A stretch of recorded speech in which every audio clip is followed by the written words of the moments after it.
Ambulance जो है वो तस्वीरों में नज़र आ रही है और लगातार जो फंसे हुए लोग हैं उन्हें तत्काल प्रभाव से बाहर निकालने की कवायद जो है वो शुरू की गई। फिरोजाबाद में निर्माणाधीन रेलवे ओवरब्रिज गिरने का मामला ये सामने आया है। तस्वीरें स्क्रीन पर आप देख सकते हैं फिरोजाबाद में किस तरीके से रेलवे ओवरब्रिज जिसका निर्माण जो है चल रहा था वो क्षतिग्रस्त हो गया, गिर गया। फिरोजाबाद से हमारे सहयोगी सौरभ उपाध्याय जुड़े हैं, रुक करेंगे इन्फॉर्मेशन के लिए। सौरभ, फिलहाल क्या इन्फॉर्मेशन मिल पा रही है? और जिस तरीके से मैं देख रहा हूं आपके पीछे पुल भी नजर आ रहा है, अगर ये वही पुल है तो आप तस्वीरें भी दिखाइए और जानकारियां भी दीजिए। बिल्कुल, देखिए इंडिया न्यूज की टीम ग्राउंड जीरो पर मौजूद है। हम लोग वही हैं जो घटना स्थल है और ये फिरोजाबाद जनपद का टूंडला रेलवे जंक्शन है और उसके नजदीक ये जो पुल है वो बन रहा था। रेलवे क्रॉसिंग है, उसको पार करने के लिए पीछे रेलवे क्रॉसिंग है और रेलवे क्रॉसिंग से दूसरे रास्ते को जोड़ने के लिए ये निर्माणाधीन पुल है। इसका एक हिस्सा 2 पिलर के बीच का एक हिस्सा गिरा है जिस पर लेंटर डाला जा रहा था। तस्वीर में जरा दिखा दीजिए, ऊपर लेंटर डाला जा रहा था, लेकिन ऐसा बताया जा रहा है कि बिना बीम के लेंटर डाला जा रहा था और ठेकेदार की एक बड़ी लापरवाही सामने आई है। कार्यदायी संस्था के जिम्मेदार लोग भाग खड़े हुए हैं, उनका फोन भी बंद है बताया जा रहा है। हमारे साथ प्रत्यक्षदर्शी एक व्यक्ति है, वो मौजूद है, उनसे जानेंगे कि क्या घटनाक्रम रहा। लेकिन बताया जा रहा है कि इसके ऊपर 12 लोग, लगभग 1 दर्जन लोग जो है काम कर रहे थे और वो लेंटर के साथ ही जमीन पर आकर गिरे और उसके बाद उनमें से आधा दर्जन लोग घायल हुए, जिनमें 2 लोग बेहद गंभीर रूप से घायल हैं, जिन्हें एफएस मेडिकल कॉलेज में एडमिट कराया गया है। बाकी लोगों को फिरोजाबाद के मेडिकल कॉलेज में एडमिट कराया गया है। एक प्रत्यक्षदर्शी मेरे साथ है, एक बार समझ लेते हैं क्या पूरी घटना थी। लेकिन ओवरऑल इस बात को समझ लीजिए कि एक बड़ी लापरवाही जो है, या इसको करप्शन से जुड़ा मामला समझ सकते हैं आप, कि जिस तरीके से करोड़ों रुपए की लागत से बनने वाला ये पुल है उसमें लापरवाही बरती गई।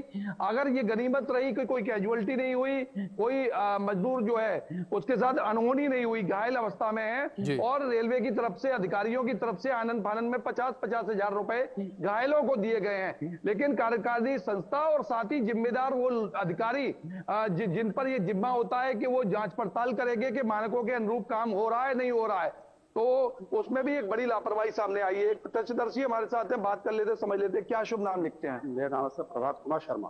प्रभात जी, क्या घटना रही है? सर, ये रात को करीब 8:45 पर यहाँ पर 3 बजे से लेंटर उसका शटरिंग का काम चल रहा था और रोड पड़ रही थी। तो मैं यहाँ पर आया, आकर के मैंने देखा अचानक पुल आकर के वो जो रोड थी वो आकर के सीधी जमीन में आकर गिरी। 10-12 लोग उस पर लेबर वर्क कर रही थी। जिस समय ये घटना घटित हुई उस समय पर 2 व्यक्तियों की स्थिति नाजुक थी। तब प्रशासन यहाँ पर मौजूद नहीं था। हम लोगों ने, मेरे घर पर गाड़ी, बेटी बैंक में जॉब करती है, उस गाड़ी के द्वारा उन लोगों को आपके एफएच में, मतलब घायलों को आपने पहुंचाया? जी हाँ, जी हाँ, जी हाँ। और वहां जाकर के फिर हम वापस आ गए। ठेकेदार साथ में गए थे, उन्होंने वहां जाकर के उनको एडमिट कर दिया गया। लेकिन जिस तरह से यहाँ पर इन्होंने गाटर का जो वो दिया था रोकने के लिए, उसका कोई भी मतलब यूज किया नहीं गया है। तो घटना के पीछे क्या कारण मानते हैं आप? क्या वजह रही इतनी बड़ी घटना हो गई? तो सर ये मानते हैं कि अगर उसमें सही रूप से वर्क किया जाता तो शायद ये घटना घटित नहीं है।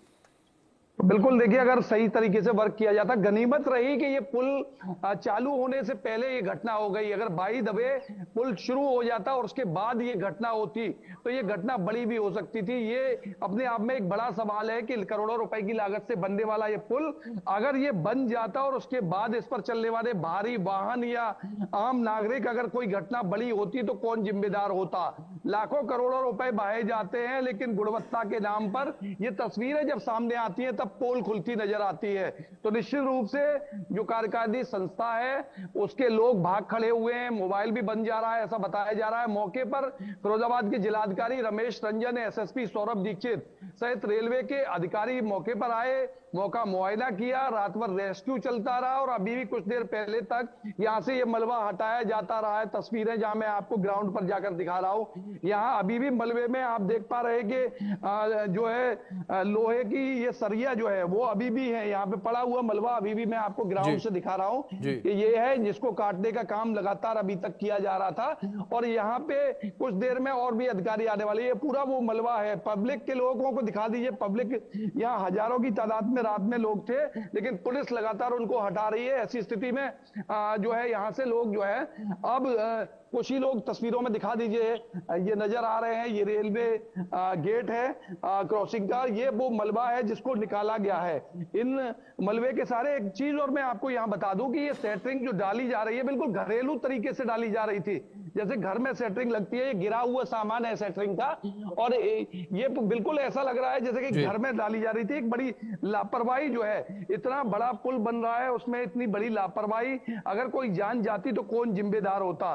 तो ये भ्रष्टाचार की भेंट चढ़ने वाला था पुल, लेकिन पहले ये तस्वीर सामने आ गई तो निश्चित रूप से अब अधिकारियों की आंखें खुली होंगी, और जो दोषी ठेकेदार है या जो जिम्मेदार ऐसे अधिकारी हैं जिनको इसकी जांच पड़ताल करनी चाहिए थी कि मानक के अनुसार काम हो रहा है या नहीं हो रहा है, तो निश्चित रूप से अब वो जांच की जो सुई है वो आगे बढ़ेगी और देखने को मिलेगा कि किस तरीके से क्या कार्रवाई अमल में लाई जाती है। लेकिन कुल मिलाकर एक बड़ा हादसा है, एक बड़ा घटनाक्रम होने से बच गया है कि कैजुअलिटी कोई नहीं हुई।